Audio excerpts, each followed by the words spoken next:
Nagprotesta po ang pro-impeachment group sa plenaryo ng Senado habang nagbobotohan nitong Miyerkules para isantabi ang impeachment complaints. Dismayado naman ang Senate minority sa kinalabasan ng botohan dahil mahirap taan nilang buhayin ang impeachment case ngayong ito po ay naisantabi na.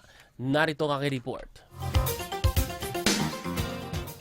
Napa-thumbs down sabay walkout ang ilang leader ng pro-impeachment groups Miyerkules ng gabi habang nagbobotohan ng mga senador sa motion to archive o isantabi ang impeachment complaints laban kay Vice President Sara Duterte.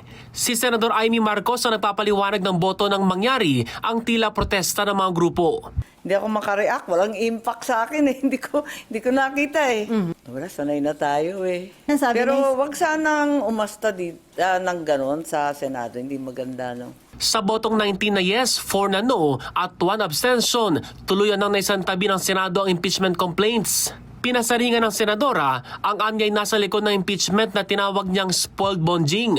Kilalang kritiko si Senator Marcos ng kanyang pinsan at House Speaker Martin Romualdez pero walaan niya siyang personal issue rito. Kasi yun naman talaga ang ugat ng lahat na ito.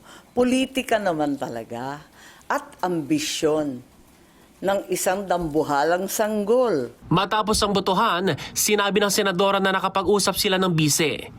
Text lang. Nagpapadala ng biblical quotation. Basta salamat sa Panginoon. Yun lang. Matapos sa may archive ang impeachment complaints, umaasa naman ang ilang senador na mas mapagtutunan na ng pansin ang iba pang mahalagang issue sa bansa. Ang laking dami-daming trabaho ng Senado. Kulang ang trabaho, kulang ang ginagawa para punan yung mga oportunidad para mag-improve yung buhay ng ating mga kababayan. Nandiyan pa rin yung problema ng baha hanggang ngayon. Yung iba sa amin sa Bulacan hanggang ngayon nasa baha pa rin. 3 towns doon, lahat ng barangay baha. Alam naman namin na mas marami ang gustong sumunod sa konstitusyon. Gusto sumunod sa ruling ng Supreme Court. So, expected na natin yun. Dismayado naman si Minority Leader Tito Soto sa kinalabasan ng botohan. Mahirap na bunutin yun. Kaya yung pinipilit ko yung i-table muna. Para pagka mayroong motion for reconsideration at sinabi ng Supreme Court na nag-reverse sila, or may mga binago sila, meron silang ni-rectify, pinoint out nila yung mga sinasabi kong mali doon sa decision or inaccurate sa mga decision, di madaling galawin dahil naka-table lang. Na pag nag-desisyon ng Supreme Court at sinabi ng Supreme Court, immediately executory, dapat kumilos yung Senate.